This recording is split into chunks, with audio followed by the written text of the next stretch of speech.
হে দোস্ত, আজি আমি গৈ আছোঁ নগাঁও। নগাঁও কিয় গৈ আছোঁ জানেনে? আমি গৈ আছোঁ নীটৰ এক্সাম দিবলৈ।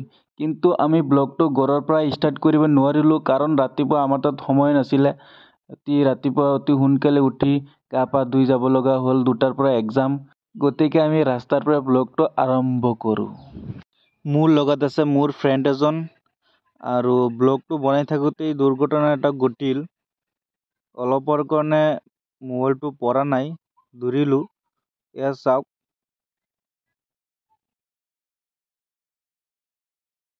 লাহে লাহে আমি নগাঁও আহি পালোগৈ আৰু 5 মিনিটমান সময় লাগিব মেইন টাউন পাবলৈ। আৰু আপোনালোকে ব্লগটো লাষ্টলৈকে চাই থাকক, আৰু ভিডিঅ'টো ভাল লাগিলে লাইক, কমেণ্ট এণ্ড ছাবস্ক্ৰাইব কৰি দিব।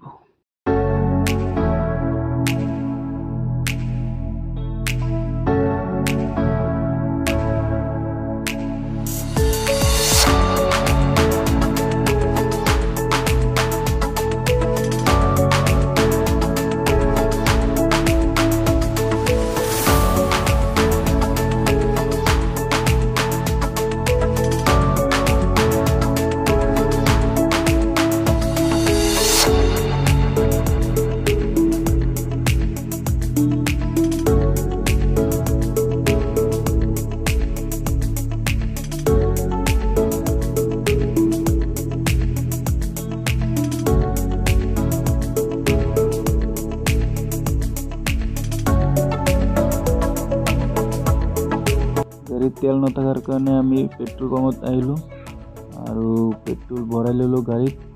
এতিয়া বলক যাওঁ।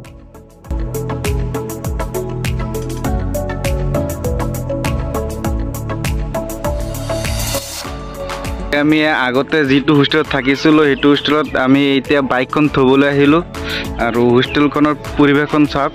হ'ল আমাৰ হোষ্টেলৰ পৰিৱেশ চাওক, এই নতুন বনাই আছে এইটো। আৰু এইটো হোষ্টেলত আমি 2 বছৰ থাকিছিলোঁ, পাক্কা 2 বছৰ। 2 বছৰৰ পিছত আমি আৰু ফাইনেল দিলোঁ, আৰু এতিয়া আজি নীট এক্সামৰ কাৰণে আহিলোঁ। আৰু এয়া চাওক, আমাৰ লগৰ সিও দিব এক্সাম, আৰু এইটোতে থাকিছিলোঁ আমি। আৰু এইটো নতুনকৈ বনাই আছে হোষ্টেল ৰুম, আৰু চাওক পৰিৱেশখন চাওক, ধুনীয়া পৰিৱেশ। আমি এইখিনিতে সমাপ্ত কৰিলোঁ ব্লগখন, আৰু তোমালোকে কিবা কোৱা? গতিকে